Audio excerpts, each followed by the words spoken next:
Welcome to कुल्ली classes. मैं MD sir advance math का कोऑर्डिनेट ज्योमेट्री का नेक्स्ट पार्ट लेके आया हूँ, जो कि इस तरीके से है।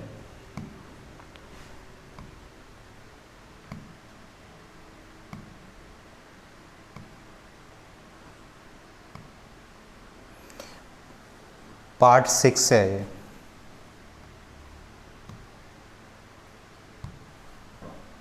पार्ट 5 तो हो चुका था कल, पार्ट 6 है। चलिए देखिए, उसमें कुछ क्वेश्चन किए थे, इसके बाद नेक्स्ट क्वेश्चन करते हैं। रेखा 2x + 3y = 12 एक्स अक्ष से होकर जाती है, तो उस बिंदु के निर्देशांक निकालने हैं, कोऑर्डिनेट निकालने हैं। क्वाड्रेंट या कोऑर्डिनेट, क्वाड्रेंट्स बोल दिया। क्वाड्रेंट बोला होता तो बोलते फर्स्ट क्वाड्रेंट में या सेकंड में या थर्ड में या फिर फोर्थ में, फिर ऑप्शन में वो होते हैं। इसमें क्वाड्रेंट्स बोल दिया, मतलब निर्देशांक। इसको कोऑर्डिनेट भी बोलते हैं या क्वाड्रेंट्स भी बोल सकते हैं। तो निर्देशांक पूछे हैं कौन से एक्स अक्ष से होकर जा रही है ये लाइन। ये लाइन की इक्वेशन दी है, जो पास कहाँ से कर रही है, एक्स एक्सिस से पास कर रही है, उसके क्वाड्रेंट। तो आपको पता है, सबसे पहली वीडियो में बताया गया था एक्स अक्ष से पास होने वाली लाइन, मतलब एक्स अक्ष पर क्या होता है, एक्स एक्सिस पर बाई = कितना होता है, 0 होता है। सबसे पहली वीडियो में आपको बताया है कि एक्स अक्ष पे y = 0 होता है। तो y वाला ऑर्डिनेट 0 देख लीजिए पहले तो किसमें है, इसमें देखिए दोनों दिए हैं, तो ये आंसर हो सकता है क्या, नहीं हो सकता। y वाला 8 दिया है, इसमें y वाला 6 दिया है, तो क्या ये आंसर हो सकता है क्या, बिल्कुल नहीं हो सकता। तो बचे 2, और बाकी को निकालने के लिए, क्योंकि इसमें भी 0 दिया है, इसमें भी 0 दिया है, तो निकालना ही पड़ेगा। बाकी इसमें कुछ नंबर दे दिया होता या इसमें दे दिया होता तो आंसर वैसे ही बता देते, लेकिन दोनों में 0 दिया है, तो आप निकालिए। y = 0 पुट करना है इसमें। 2x + 3y = 12। y की जगह आपको 0 रखना है, मतलब y की जगह 0 रखेंगे तो 2x + y की जगह 0 रखा तो ये 0 हो गया, = 12। तो 2x = 12 आ गया, मतलब x की वैल्यू कितनी आ गई, 6। y की वैल्यू तो 0 थी, x की वैल्यू निकल के आ गई 6। तो आंसर क्या हो जाएगा, 6,0। क्लियर है। चलिए अगले क्वेश्चन पे चलते हैं। एक्स अक्ष बोला है तो y = 0, y अक्ष बोला होता तो x = 0, मतलब x एक्सिस पर y = 0 होता है और y एक्सिस पर x = 0 होता है। इतना बात आपको याद रखना है। चलिए देखिए अगला क्वेश्चन। एक लाइन की equation the 3x + 4y = 12 Passage through the by axis. इसका बोल दिए बाई एक्सिस से पास हो रही है, तो फाइंड द कोऑर्डिनेट बताना है। बिंदु के कोऑर्डिनेट पूछे हैं। बाई एक्सिस से पास हो रही है तो कर दीजिए, कोई दिक्कत नहीं है। बाई एक्सिस पर क्या होता है, x = बाई एक्सिस पर या बाई अक्ष पर x की वैल्यू कितनी होती है, x की वैल्यू 0 होती है। तो x की वैल्यू 0 देख लीजिए, चारों ही ऑप्शन में 0 0 दे दिया, चारों ऑप्शन में 0 0 आपको निकालना ही पड़ेगा, ऑप्शन हटा नहीं सकते, इसमें कोई दिक्कत नहीं है। x की जगह 0 पुट कर दीजिए, इसमें 3x की जगह 0 रखेंगे तो 3 × 0 + 4y = 12। तो x की जगह 0 रख रहे हैं अगर हम, तो बताइए x की वैल्यू तो 0 हो जाएगी, + 4y = 12। तो y = कितना आ जाएगा, 4 3 = 12। तो y की वैल्यू निकल के आ गई आपकी 3, मतलब पॉइंट क्या हो जाएगा वो 0,3। देख लीजिए कौन सा आंसर है, सी वाला आंसर हो जाएगा। कोई दिक्कत किसी को नहीं होनी चाहिए, क्योंकि x एक्सिस बोला है तो y = 0, y एक्सिस बोला है तो x = 0, सीधी सी बात है। चलिए अगला क्वेश्चन। अगले क्वेश्चन पे आते हैं। दो लाइन की इक्वेशन दी है 3x + 4y = 12 and 3x - 4y = 16। ये दो लाइन की इक्वेशन थी, जो इंटरसेक्ट ऑन बाई एक्सिस, तो find the distance between these point. ये बाई एक्सिस पे इंटरसेक्ट करती हैं दोनों लाइनें, तो उनके डिस्टेंस, बीच की डिस्टेंस पूछी है दोनों लाइनों की। जैसे मैंने बोल दिया, एक एक्सिस बना दिया, जो पहली वीडियो में मैंने आपको ये बाई एक्सिस, जे एक्सिस, इनको समझाया था अच्छे से, सबको देख लेना। पहली वीडियो जिसने नहीं देखी है पहली वीडियो देख लें पहले, उसमें समझ में आ जाएगा। ये होता है अपना क्या, ओरिजिन होता है। ये होता था ओरिजिन 0 0, ओरिजिन बन गया जे। अब इसमें बोला है कि ये वाली लाइन कहीं ऐसे बनेगी, ऐसे बनेगी, कहीं भी बन सकती है। तो पहले इन दोनों लाइनों को इस पे बनाते हैं। तो बाई एक्सिस को कट कर रही है। मैं थोड़ी देर के लिए बोल देता हूँ कि एक लाइन मैंने ये बना दी, ये बाई एक्सिस को यहाँ कट कर रही है, और दूसरी लाइन मैंने ऐसे बना दी, पैरेलल तो नहीं है लेकिन कुछ भी बना सकते हैं, तो ये बाई एक्सिस को यहाँ कट कर रही है। तो इन दोनों के बीच की डिस्टेंस तो ग्राफिकली निकालेंगे तो यहाँ से ईजिली निकल जाएगा, लेकिन आप ग्राफ बनाने के लिए इतना टाइम नहीं रहता वहाँ पर। तो मैथमेटिकली आप देखो कैसे सॉल्व करोगे, इसको मैं बता रहा हूँ।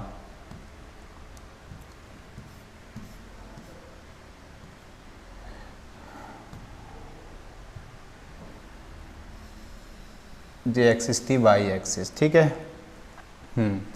अब इसमें देखिए 3x + 4y = 0 दिया है। 3x + 4y = 12, सॉरी 12 दिया है। इससे दो ऑर्डिनेट निकालो, एक बार x = 0 रखो, एक बार y = 0 रखो। तो x = 0 पुट करेंगे, x = 0 रखेंगे तो y की वैल्यू कितनी आ रही है यहाँ से 4 × 12। x = 0 पर y बराबर कितना हो जाएगा, डायरेक्ट कर रहे हैं, अब ये 0 हो गया तो 4 × y = 3 आ गया। तो इस पॉइंट को प्लॉट कर दीजिए, x = 0, y = 0, y = 3, तो 0,3 आ गया एक पॉइंट, ठीक है। अब दूसरा वाला पॉइंट इससे देखते हैं, 3x - 4y,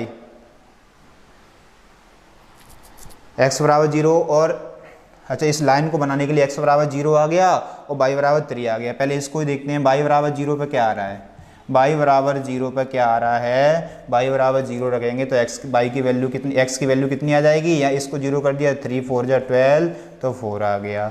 तो 0,4 आ गया ये वाला पॉइंट, y = 0 तो 4,0, तो क्या आया देखिए 4,0 ये वाला पॉइंट आ गया। y की वैल्यू 0 है ना, तो 0,3, x की वैल्यू 0, y की तरफ 3 चलना है तो इधर आ गया होगा कहीं। अब x की वैल्यू 4, y की तरफ 3 चलना है, x की वैल्यू 4, y की तरफ 3 चलना है। x की वैल्यू 4 है, x की तरफ 4 गए और y की तरफ 0 है, तो यही आएगा। तो ये वाली एक लाइन की इक्वेशन आ गई कि नहीं, देखिए एक लाइन की इक्वेशन ये आ रही है, कौन सी वाली लाइन की, इस पहली वाली लाइन की। अब इस वाली लाइन की इक्वेशन क्या निकालेंगे, इस लाइन की इक्वेशन भी हम ऐसे ही निकालेंगे, तो कुछ भी आ सकती है, बाई एक्स को कट कर रही है, ये भी बाई एक्सिस को इधर कट कर सकती है या फिर इधर कट कर सकती है। तो जो दो पॉइंट आ रहे हैं इनके बीच की डिस्टेंस जो मैं बता रहा था ना, वो ऐसे निकालनी थी बीच की डिस्टेंस, लेकिन ग्राफिकली से आपको करने की ज़रूरत नहीं है। आप मैथमेटिक्स तरीके से देखिए कैसे करेंगे, देखें इधर। अब मैथमेटिकली आपको सॉल्व करना है तो बहुत ही आसान तरीका है, डिस्टेंस फार्मूला लगाएंगे। डिस्टेंस फार्मूला मैंने आपको पहली वीडियो में, दूसरी वीडियो है शायद, या दूसरी वीडियो है, उसमें बताया है मैंने आपको सेकंड वाले पार्ट में कि कैसे करते हैं। पहले बताइए, बाई अक्ष पर काटती है तो बाई एक्सिस पर इंटरसेक्ट ऑन बाई एक्सिस, तो बाई एक्सिस पे x की वैल्यू क्या होती है, 0 होती है। तो इसमें x = 0 रखिए पहले। इस वाली इक्वेशन में जो 3x, इसमें x = 0 रखेंगे तो 0 + 4y = 12। तो यहाँ से y की वैल्यू कितनी आ जाएगी, 3। तो ये पॉइंट कितना मिल गया था, पहला वाला पॉइंट कितना मिल गया, 0,3 मिल गया। ये वाला पॉइंट मिल गया 0,3। अब इस वाली एक्सिस में देखिए x की वैल्यू क्या रखेंगे, इसमें भी 0। तो यहाँ से क्या मिल जाएगा, इस वाली लाइन से x की वैल्यू 0 रखेंगे तो 0 - 4y = 16। तो यहाँ से y की वैल्यू यहाँ से कितनी आ गई, -4। तो यहाँ पर पॉइंट क्या मिलेगा बताइए, x की वैल्यू तो 0 ही है, तो 0, -4 यहाँ पॉइंट मिल गया। इन दोनों के बीच की डिस्टेंस बतानी है, इसको मैंने P पॉइंट दे दिया, इसको Q दे दिया, कुछ भी दे सकते हैं। इन दोनों के बीच की डिस्टेंस फॉर्मूला लगा दीजिए, क्या होता है, √ में x2 - x1 whole square plus y2 - y1। लेकिन x1 और x2 दोनों ही 0, 0 हैं, तो 0 - 0 whole square plus y2 - y1, y2 है -4, y1 है 3, तो -4 और -3, क्योंकि माइनस आता है बीच में, इसका होल स्क्वायर कर दिया तो जी 0 तो 0 ही हो जाएगा, -4 -3 -7 हो जाएगा। तो -7 का स्क्वायर प्लस में 49 आएगा, तो प्लस के 49, तो इसका स्क्वायर रूट लेंगे तो क्या आएगा +-7 आएगा कि नहीं आएगा, लेकिन डिस्टेंस हमेशा पॉजिटिव होती है इसलिए प्लस के साथ आंसर आ जाएगा। क्या आ जाएगा? प्लस वाला 7 आंसर। Is that clear? बताओ कोई दिक्कत है तो बताओ, कोई दिक्कत नहीं होनी चाहिए। बस x बाई एक्सिस पे काट दिए तो x बराबर 0 रखना है। x एक्सिस पे काट रही होती है, x एक्सिस से पास हो रही होती है तो बाई की जगह 0 रख देते, बस यहाँ पॉइंट मिल जाएंगे। उनके बीच की डिस्टेंस वाला फॉर्मूला आपको ग्राफिकली ज़्यादा मैंने समझाया था, उसको ज़्यादा करने की ज़रूरत नहीं है। समझाया कि ऐसे ही आ जाएगा, एक लाइन इधर आ रही है तो एक इधर आ रही होगी, कहीं इस तरीके से आ रही होगी तो दोनों के बीच की डिस्टेंस 7 हो गई, ये निकल के आ रही है। वो डायरेक्ट ग्राफिकली डायरेक्ट निकाल सकते थे आप, इसको ऐसे निकालें। कोई दिक्कत है किसी को? आंसर क्या हो जाएगा? 7। चलिए देखिए नेक्स्ट क्वेश्चन पे चलते हैं। हाँ, इसको कोशिश करिए। देखिए ये इसी तरीके का है, एक्स एक्सिस पे काट रही है, अभी बाई एक्सिस पे था। चलिए जल्दी कोशिश करिए, फिर बता रहा हूँ अभी।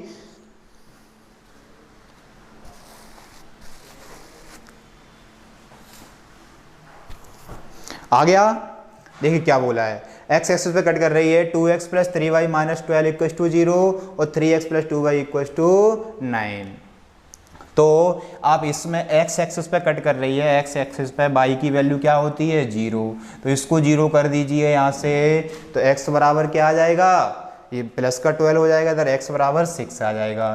तो 6, 0 y की वैल्यू तो 0 रहनी है x एक्सिस पे, एक पॉइंट तो ये आ गया। अब इस वाली लाइन पे जाएंगे तो x एक्स पे y बराबर 0, ये तो 0 हो गया। अब क्या आ जाएगा? 3 का इसमें डिवाइड करेंगे तो x की वैल्यू कितनी आ जाएगी? 3 3 9, 3 आ जाएगी। तो ये आ जाएगा 3, y की वैल्यू तो 0 ही होगी क्योंकि x एक्सिस पे। इनके बीच की डिस्टेंस वाला फॉर्मूला लगा दीजिए। डिस्टेंस वाला फॉर्मूला भी बताया क्या होता है, पहली वीडियो को आप जरूर देखें, अगर जिसने नहीं देखी है तो उसमें सब बताया दूसरी वाली वीडियो में। तो x2 - x1 whole square plus y2 - y1, तो x2 3 और x1 6 है, तो 3 - 6 होल स्क्वायर। और ये वाला तो 0 है तो 0 - 0 लिखो या ना लिखो कोई फ़र्क नहीं पड़ता, ये क्योंकि y1 y2 दोनों ही 0 हैं। तो 3 में से 6 जाएगा तो माइनस के 3 बचेगा। माइनस का 3 का होल स्क्वायर भी क्या होएगा? प्लस का 9 आ जाएगा। इसका स्क्वायर रूट निकालेंगे तो कितना निकल के आएगा? +-3 निकलता है। लेकिन हमसे डिस्टेंस पूछी है, दूरी पूछी है, तो डिस्टेंस ऑलवेज पॉजिटिव होती है, हमेशा ही धनात्मक होती है दूरी। तो क्या आंसर आ जाएगा? +3 आंसर हो जाएगा। ये आंसर हो जाएगा ए। Is that clear? कोई दिक्कत है किसी को? चलिए नेक्स्ट क्वेश्चन पे चलते हैं। ये है दो रेखाओं के, दो लाइन की इक्वेशन दी है। एक्स अक्ष पे ये भी कट कर रही है, इन बिंदुओं के बीच की डिस्टेंस सेम इसी तरीके से। एक्स अक्ष पे y की वैल्यू 0, तो ये 0 हो जाएगा। तो x का ऑर्डिनेट यहाँ से कितना आ जाएगा? इधर आएगा तो +3 हो जाएगा। तो 3, y की वैल्यू तो 0 है, कोई दिक्कत नहीं है। इस पे चलते हैं। x एक्सिस पे y = ये 0 हो जाएगा, तो ये इधर आएगा -18 हो जाएगा। 6 3 -18, तो -3 और y की वैल्यू तो 0 ही है। इन दोनों के बीच में डिस्टेंस वाला फॉर्मूला फिर लगा दीजिए। क्या आएगा डिस्टेंस वाला फॉर्मूला? अभी बताया था, √x2 - x1, तो -3 और -3 होल स्क्वायर प्लस, इसको लगाओ, लिखो या ना लिखो कोई फर्क नहीं पड़ता, कि 0 - 0 कोई फर्क नहीं, 0 ही आएगा। तो -3 क्या आ जाएगा? 6 हो जाएगा। -6 का स्क्वायर भी करेंगे तो +36 आएगा। 36 का स्क्वायर रूट कितना होगा? +-6 आएगा। लेकिन डिस्टेंस पूछी है तो डिस्टेंस में हमें क्या याद रखना? हमेशा प्लस वाली ही होती है, क्योंकि डिस्टेंस कभी नेगेटिव नहीं हो सकती। तो +6 आंसर आ गया।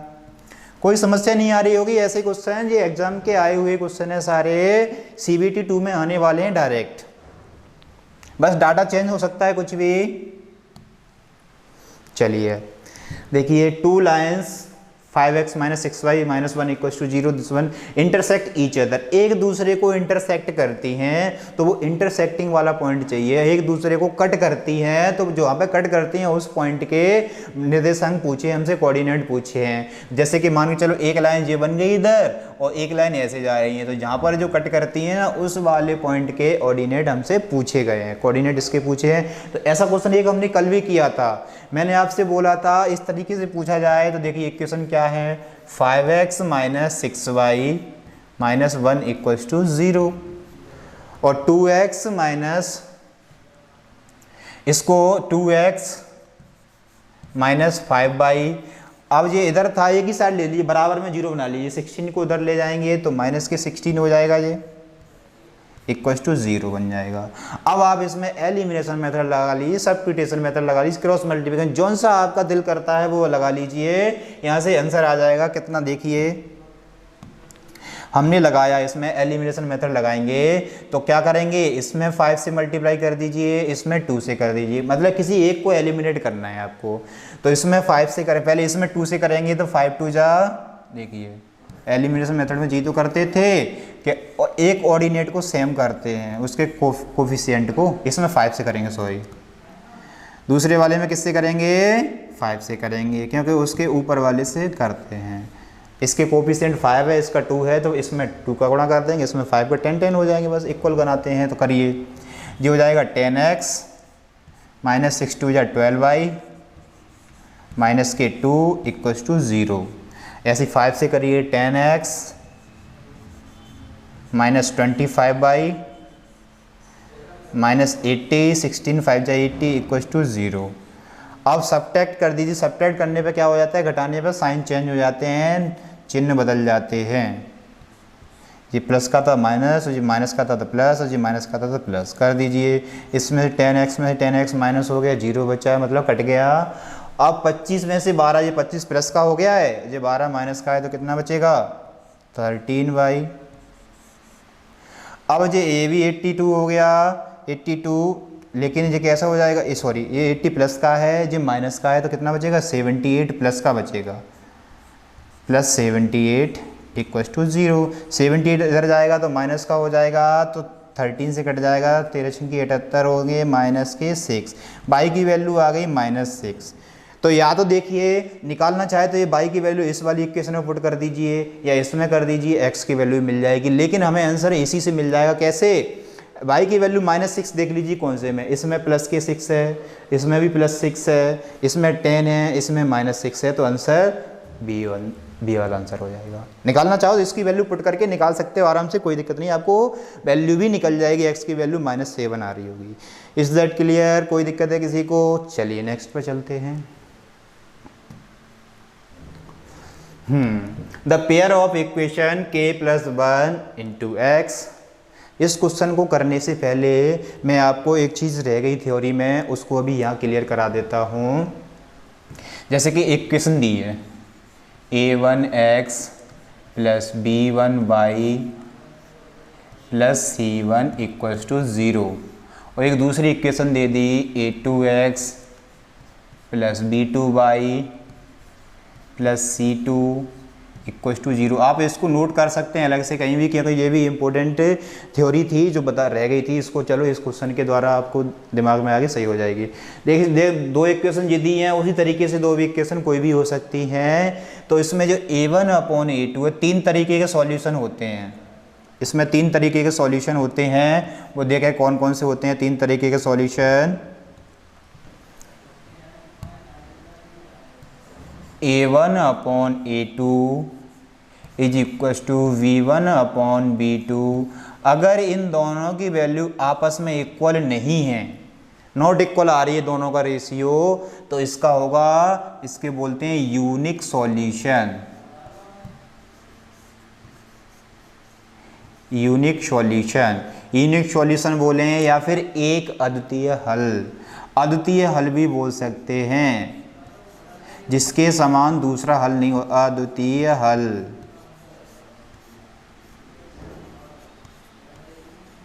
इतनी बात क्लियर हो गई। अगर दोनों का रेशियो नॉट इक्वल आएगा तो अद्वितीय हल होगा। अगर इन दोनों, अगर ये वाली कंडीशन बनती है तो क्या होगा, देखिए a1/a2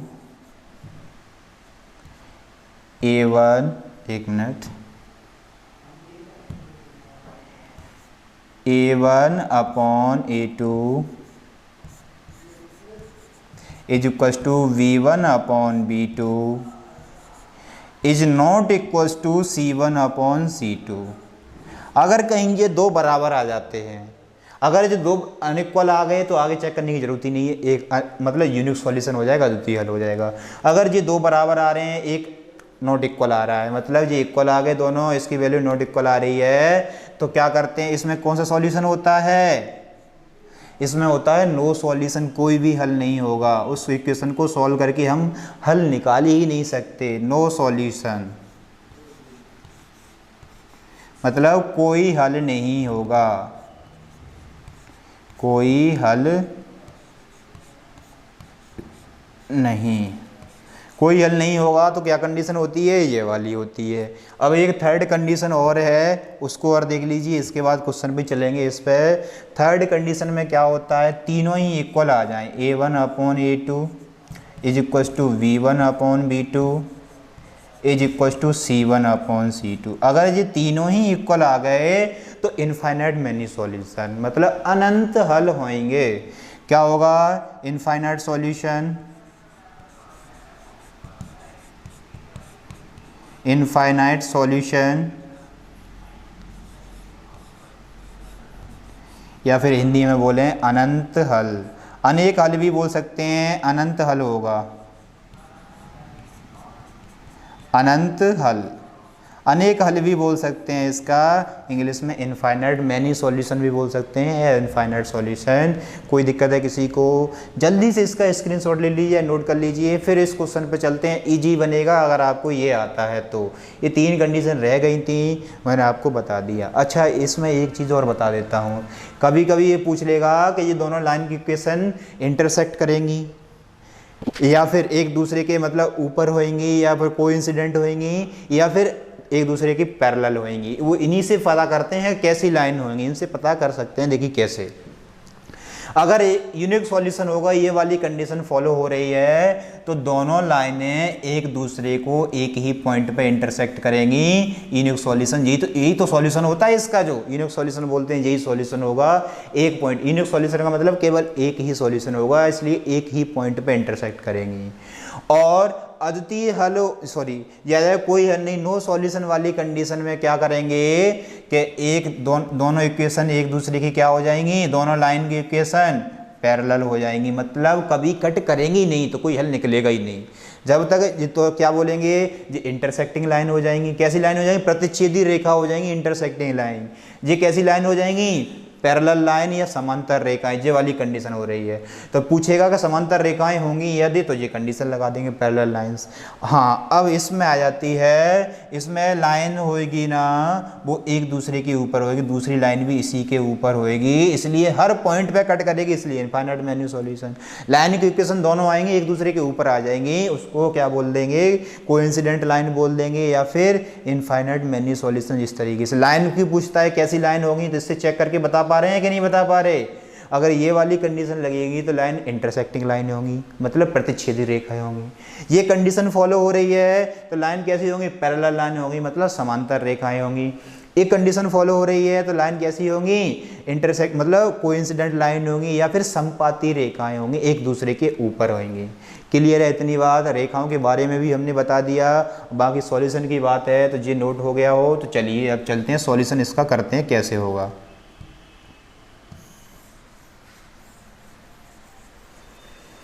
बस A1 V1 A2 V2 C2 A1 इनकी वैल्यू चेंज होती रहेगी क्वेश्चन के अकॉर्डिंग, बाकी आपको करना तो यही है सब कुछ।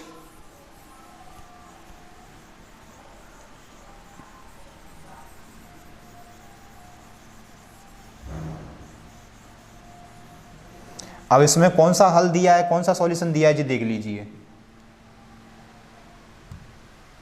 कौन सा हल दिया है, का कोई हल नहीं होगा, नो सॉल्यूशन। कंडीशन क्या बोली है, नो सॉल्यूशन वाली कंडीशन बोली है, तो इसका निकाल दीजिए। नो सॉल्यूशन वाली कंडीशन में क्या आता है, नो सॉल्यूशन कब होता है, जब A1 upon A2 is equal to आ जाए V1 अपॉन V2, लेकिन इसके इक्वल ना हो C1 अपॉन C2, तभी तो हो रहे थे नो सॉल्यूशन। तो इसमें पुट कर दीजिए वैल्यू, A1 की value k+1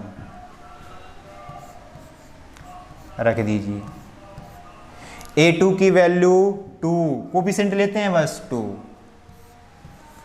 is equal to V1 की वैल्यू 3 प्लस के, B2 की वैल्यू 4 प्लस के, साइन सहित लेना है, साइन सहित, equals not equals to C1 की वैल्यू 10 प्लस के और C2 की वैल्यू 5 प्लस के। अब इसमें k की वैल्यू पूछी थी, ये नहीं पूछा था कि कौन सा सॉल्यूशन होगा, वरना इससे चेक करके बता सकते हैं। यहाँ कोई संख्या दी होती तो चेक कर देते, देखिए जी तो नॉट इक्वल हो ही रहा है, जी नॉट इक्वल है, बिल्कुल सीधी सी बात है। अगर इसमें जी इक्वल आ जाता 3/4 हो जाता था तो क्या हो जाता, कोई सॉल्यूशन नहीं होगा। 3/4 तो यहाँ पे 3/4 कैसे बन सकता है, यहाँ 4 चाहिए, 2 से मल्टीप्लाई किया तो यहाँ ऊपर क्या होना चाहिए, नीचे 4 बनाएंगे तो ऊपर क्या वैल्यू आनी चाहिए। आप देख लीजिए यहाँ से सॉल्व करके अपने आप आ जाएगा। इनका क्रॉस, इन दोनों साइड को ले लीजिए, के की वैल्यू आपको पता चल जाएगी। देखिए करते हैं सॉल्व, डायरेक्ट भी बताना चाह रहा था मैं, देखो बताऊंगा कैसे। पहले इसका इसमें मल्टीप्लाई करें, 4k + 1, 4k + 4 sorry, equals to 3 × 2 = 6 निकालिए। 6 मतलब 4 आ जाएगा इधर, 4 आ जाएगा इधर तो माइनस हो जाएगा 6 में से, तो क्या बचेगा 2, तो k = आ जाएगा 2/4 मतलब 1/2। k की वैल्यू क्या आ गई 1/2, जो कि ये है। क्लियर है, k की वैल्यू 1/2 होगी तो ये वाला कौन सा सॉल्यूशन हो जाएगा, नो सॉल्यूशन, कोई हल नहीं होगा, नो सॉल्यूशन। ठीक है, इस तरीके से आपको बस अप्लाई करनी है ये, और बाकी का तो सॉल्यूशन आपके सामने रखा है। दो साइड को ले लिया तो ये हो गया। अगर इसमें ये पूछा होता k की वैल्यू कौन सी नहीं हो सकती, k का मान नहीं होगा, तो क्या करेंगे, इसके इक्वल में इसको ले लेंगे, नॉट इक्वल है ना इसके जे, तो इसके नॉट इक्वल में इसको लेंगे, सॉल्व करेंगे, k is not equal to अपने आप आंसर आएगा जो भी होगा। क्लियर है, चलिए आगे बढ़ते हैं। समीकरण युग्मों, the pair of equation kx + y = 1 and x + 2y = 3 has no solution, then the value of k। No solution, इसमें भी नो सॉल्यूशन बोला है और k की वैल्यू पूछी है, तो नो सॉल्यूशन कब होता है, a1/a2 = v1/v2 is not equal to c1/c2। इसी में तो होता है नो सॉल्यूशन। चलिए हो गया नो सॉल्यूशन, तो निकालिए इसका हल। क्या आएगा, देखिए नो सॉल्यूशन वाली कंडीशन यूज कीजिए, आएगा a1 की वैल्यू k होगी, a2 की वैल्यू इसके मल्टीपल में कुछ भी नहीं है तो 1 मानते हैं, 1 होगा, b1 की वैल्यू इसके में कुछ नहीं है तो 1 होगा, और b2 की वैल्यू इसके मल्टीपल में 2 है तो 2 होगा। अब इसको लिखना चाहो लिख सकते हो, बस इतनी सी करना है आपको, क्रॉस मल्टीप्लिकेशन 2k = 1 1 1। इन दोनों को वैसे भी लेना है तो इसलिए लिखने की जरूरत ही नहीं है। k = क्या हो जाएगा 1/2, आंसर इसमें भी आ गया 1/2, सॉरी। x + 2y = 3 दिया था तो 2y है, तो b2 की वैल्यू 2 है, इसकी वैल्यू 1 है, तो 2k = 1 आएगा, तो k की वैल्यू 1/2 ही होगी। कोई हल नहीं होगा, नो सॉल्यूशन वाली कंडीशन ही लगाई है। अच्छा, कोई हल नहीं होगा तो k का मान बताओ, k का मान यही होगा, सही है, 1/2 हो जाएगा। इसमें से कोई से ऑप्शन को कर लेना, इसको ही कर लेना 1/2। अब k का मान नहीं होगा ये बोला होता तो हम इसको नॉट इक्वल में दे देते कि इसकी वैल्यू कितनी है, सॉरी इसमें k - 1 था, ये पूरा क्वेश्चन है ये, इसका मल्टीपल कितना है, क्वेश्चन गलत लिख गया है यहाँ पर, k - 1 है, इसमें लिखा है k - 1 × x है। चलिए देखिए, गलत लिखा था क्वेश्चन, कोई दिक्कत नहीं है।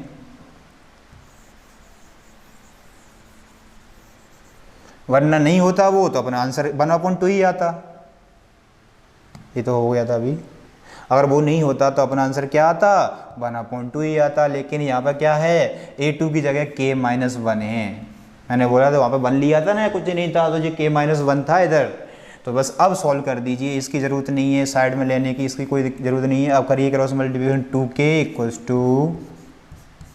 k - 1, k इधर जाएगा तो k में से k घटेगा, कितना बचेगा, केवल एक k बचेगा, इक्वल्स टू -k1, तो k की वैल्यू कितनी आ गई, -1 आ रही है, ये नहीं होगी।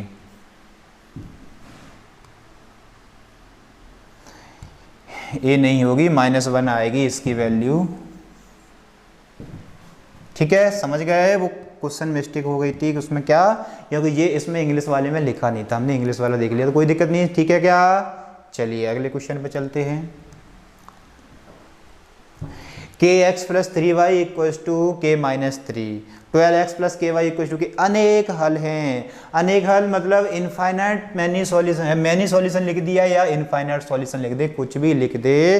तो इनफाइनाइट सॉल्यूशन के लिए क्या होता है, तीनों को इक्वल कर दो, a1 upon a2 equals to v1 upon v2 equals to c1 upon c2, तीनों ही तो इक्वल होते हैं इनफाइनाइट मैनी सॉल्यूशन में। तो a1 की वैल्यू देखते हैं इसका अगला, a1 की वैल्यू k, a2 की वैल्यू 12, b1 की वैल्यू 3 और b2 की value k equals to c1 की वैल्यू कितनी है, c1 की k माइनस 3। इस बात पर इतना ध्यान देना कि ये वाली वैल्यू दोनों एक साइड ही होनी चाहिए, दोनों इधर हैं तो इधर ही होनी चाहिए, उधर हैं तो उधर होनी चाहिए, कोई फर्क नहीं पड़ेगा फिर। ये है तो कोई सी दो साइड को ले लीजिए, इसी इन दोनों को ही लेना अपने लिए आसान है। तो यहाँ से k की वैल्यू इजीली हमें दिख रही है, क्या आ जाएगी, k इंटू के क्या हो जाएगा, k स्क्वायर, 12 3 जा 36, तो इसका स्क्वायर रूट आ जाएगा, तो k इक्वल टू क्या आ जाएगा, +-6। आंसर तो ये आएगा +-6 के, प्लस के भी 6 हो सकता है, माइनस के भी 6 हो सकता है, लेकिन आपको जो उसमें है आंसर उसको +-6 लिखा होता तो वो लगा देते, लेकिन प्लस के 6 भी हो सकता है k का मान और माइनस के 6 भी हो सकता है, तो इसमें हमें 6 दिया था केवल, तो 6 लगा देंगे, 6 लगा देंगे, कोई दिक्कत है किसी को? चलिए नेक्स्ट क्वेश्चन पे चलते हैं। हाँ, ये बोला है only one solution of the pair of equation kx plus 4y equals to 5। Unique solution के लिए आ गया, केवल एक हल हो या फिर यूनिक सॉल्यूशन हो, ओनली वन सॉल्यूशन भी बोल सकता है उसको। तो यूनिक सॉल्यूशन के लिए a1 upon a2 is not equals to b1 upon b2 होता है कि नहीं, a1 upon a2 is not equals to b1 upon b2। तो a1 की वैल्यू k, a1 की वैल्यू कितनी है, a1 की वैल्यू है k, a2 की value 6 is not equal to v1 की वैल्यू 4, b2 की वैल्यू 1, तो क्या आ जाएगा, k is not equal to क्या आएगा, 6 4 जा 24। देखिए k is not equal to क्या आ रहा है, 24। पूछा क्या था, तो तब k का मान नहीं होगा, k is not equal to कितना नहीं होना चाहिए, 24। हो गया आंसर। k का मान, यही तो नॉट इक्वल का मतलब क्या है कि नहीं होगा, कितना नहीं होगा, 24। ये आंसर हो गया आपके सामने। कोई दिक्कत है किसी को? नहीं है। चलिए नेक्स्ट चलते हैं। तो ये लाइन की इक्वेशन दी है, तो x और y यहाँ उसमें आ जाते हैं। ये लाइन की इक्वेशन है 4x plus 3y equals to 12, then find the area of the triangle formed by the x and y axis. मतलब लाइन की इक्वेशन दी है 4x प्लस 3y, इससे एक्सिस के साथ एरिया बनाती है, find the area of the triangle form x और y एक्सिस दोनों। मैंने कल भी कराया था ये क्वेश्चन ऐसा कि ये y एक्सिस जे एक्स एक्स, मान लिया जी मैंने लाइन ये बना दी, तो जे एक्स और वाई एक्सिस के साथ जो ट्राइंगल बना रही है ना ये लाइन, उसका एरिया पूछा है। तो इस लाइन को कैसे देखिए, 4x plus 3y equal to 12 है जी, तो 4x plus 3y equal to 12। इस लाइन को यहाँ पे बनाने के लिए पहले क्या करेंगे, x इक्वल टू 0 लीजिए। x इक्वल टू 0 कितना होगा, x इक्वल टू 0 पर x इक्वल टू 0 पर y की वैल्यू कितनी आ जाएगी, y की वैल्यू आ जाएगी 3 4 जा 12, तो y बराबर कितना आ जाएगा 4। 3 4 जा 12, x इक्वल टू 0 पर y बराबर 4, तो x 0 है, y की वैल्यू 4 ये आ गई यहाँ, ठीक है। और y बराबर 0 पर x की वैल्यू 3, कल किया था ऐसे क्वेश्चन सेम, मतलब एक्स की जगह जीरो रखना है एक बार, वाई की जगह जीरो रखना है, तो यहाँ पे दूसरी वैल्यू अपने आप मिल रही है। एक्स की वैल्यू कितनी आ गई जी, 3 हो गई यहाँ तक। अब इसका एरिया पूछा है, तो एरिया क्या है लगाते हैं, त्रिभुज का क्षेत्रफल क्या होता है, 1/2 बेस इंटू हाइट, आधार इंटू ऊंचाई।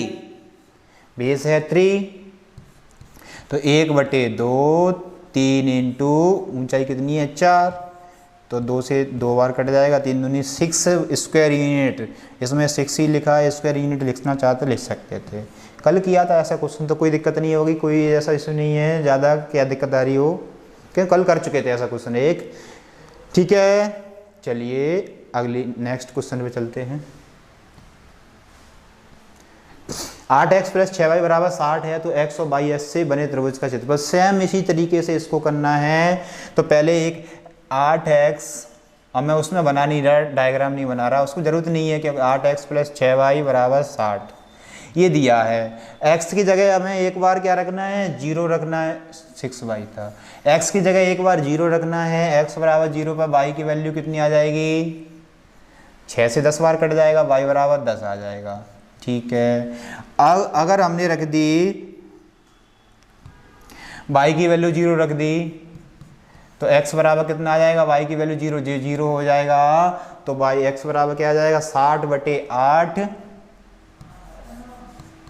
60/8, 4 दूनी 8, 4 से 15, 15/2 आ जाएगी भाई, 7.5। y की वैल्यू कितनी आ गई, 7.5। तो लगा दीजिए। त्रिभुज का क्षेत्रफल क्या होता है, त्रिभुज का क्षेत्रफल होता है 1/2 आधार इंटू ऊंचाई। आधार इसको मान लीजिए चाहे इसको मान लीजिए, 15/2, ऊंचाई 10 हो जाएगी। अभी किया था, दोनों वैल्यू आ रही थी उसी हिसाब से तो किया था, तो जो आ जाएगा 2 से 5 बार, 75/2 आ गया। 75/2 का मतलब क्या है, 37.5।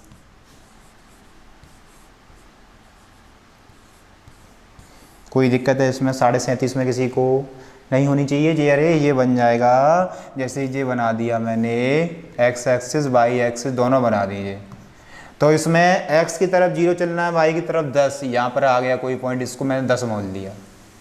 अब x की तरफ, इसमें y की तरफ 0 चलना था और x की तरफ 7.5 चलना है, तो 7.5 ये आ जाएगा 15/2 को ही।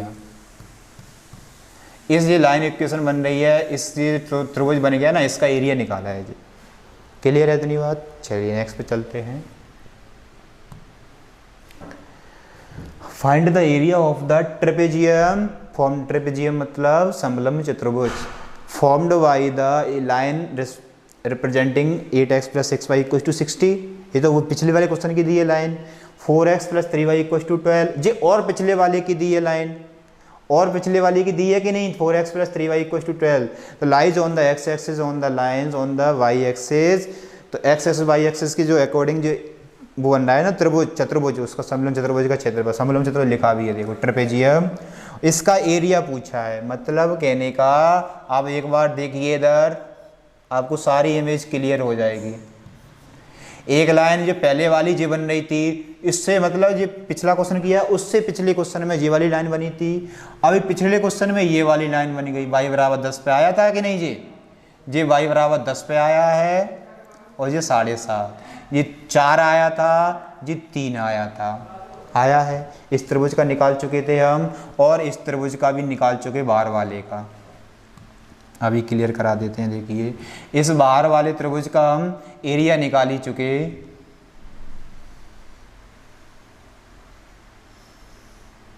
इसका एरिया निकाल चुके, कितना आया था अभी, 37.5 आया था बाहर वाले त्रिभुज का, और अंदर वाले त्रिभुज का कितना आया था, 6 आया था। अंदर वाले त्रिभुज का कितना आया था, 6 आया था एरिया। अभी वैसे ही निकालना पड़ेगा आपको इसमें पूरा, मैंने तो बता दिया, पिछले दोनों क्वेश्चन कराए हैं, आपको निकालने ही पड़ेंगे दोनों। इसका 37.5 आया था, इसका 6 आया था। हमसे पूछा इस समलंब चतुर्भुज का क्षेत्रफल, इतने वाले, अभी देखो वाला कर देता हूँ मैं उसको। इस वाले क्षेत्र का एरिया पूछा है, ये वाला, इस वाले इस समलंब चतुर्भुज बन रहा है, नाप जैसी आकृति बनती है उसी को बोलते हैं समलंब चतुर्भुज।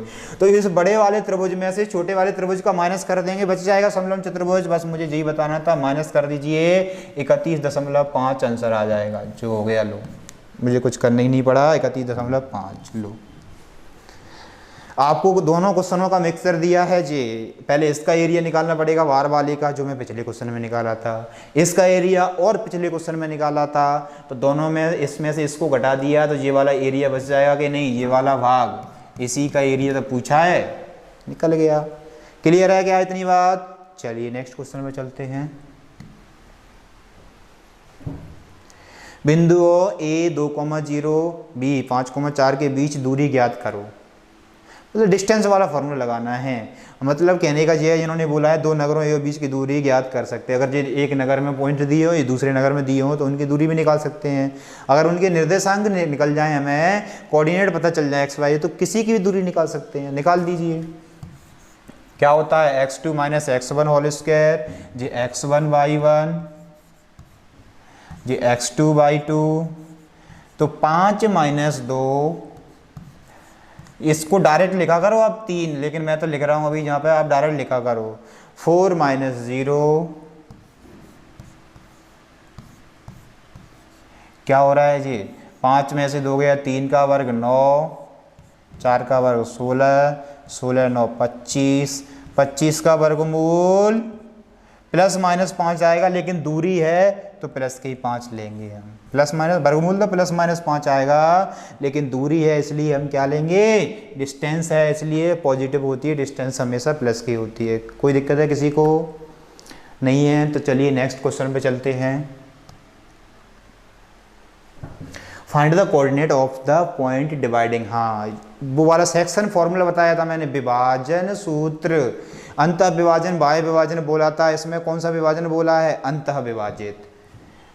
ये बोला dividing on the line segment this one in the ratio this one 2, 23 लिख दिया, 2 यहाँ पर 23 लिख दिया, 2:3 है, हिंदी में लिखा है 2:3, तो 2:3 20, कोई दिक्कत नहीं है। अंतः विभाजित करने वाले बिंदु के निर्देशांक ज्ञात करने हैं। अंतः विभाजन बिंदु के निर्देशांक क्या होते हैं, mx2 + nx1 upon m1 + m, coma by का क्या निकाला था, m/2 + n/1 upon m + n। इसमें वैल्यू रखना है बस, आपको कुछ करना ही नहीं है। m और n, ये वैल्यू दी है m की और ये वैल्यू दी है n की। ये है x1/1 और ये है x2/2। लो, हो गया काम, हो गया कि नहीं? तो रख दीजिए, चलो रख दीजिए जल्दी से। इसमें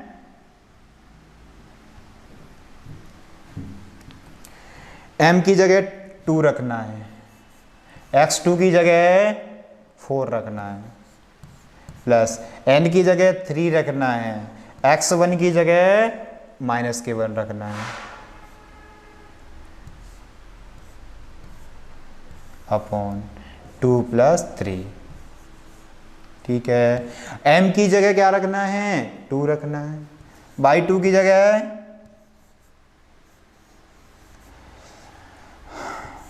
जगह आ जाएगा अपना क्या, 3, सॉरी बाई 2 की जगह -3 है, प्लस n की जगह 3 और बाई 1 की जगह क्या था, 7 था।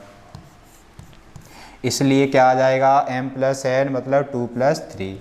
अब इनको सॉल्व कर दीजिए, अगली स्टेप में आंसर है। 4 दूनी 8, 8 में से -3 होगा तो 5 बचेगा, बटे 3 और 2 5, कोमा ये आ जाएगा 3 दूनी -6 और 7 × 21 + के 21, 21 में से 6 जाएगा तो 15 बचेगा, तो 15 बटे 3 और 2 5, तो 5 से 5 एक बार कट गया और 5 दिया 15, तो 1,3 आपका आंसर आ गया विभाजक बिंदु के निर्देशांक। कभी कभी क्या होता है, ये वाला पॉइंट पूछा जाता है किस अनुपात में विभाजित करता है, ये वाला दे दिया जाएगा, जो कि अब इस क्वेश्चन को हम करेंगे कल अगर आपको वीडियो अच्छा लगा हो तो ज़्यादा से ज़्यादा लाइक करें, शेयर करें और भी लोगों को, क्योंकि कल इसका शायद लास्ट वीडियो हो, फिर उसके बाद हम नेक्स्ट डे से नया टॉपिक स्टार्ट करेंगे द्विपद समीकरण। मैंने आपको बोला था 5 टॉपिक कंप्लीट कराने के बाद फिर 5 टॉपिकों के क्वेश्चन एक साथ उठाएंगे, जो एग्जामों में से निकाल के उनको फिर एक क्लास में और सॉल्व कराया जाएगा। ठीक है, तो वीडियो को ज़्यादा से ज़्यादा शेयर करें कि और भी लोगों तक पहुँच सके।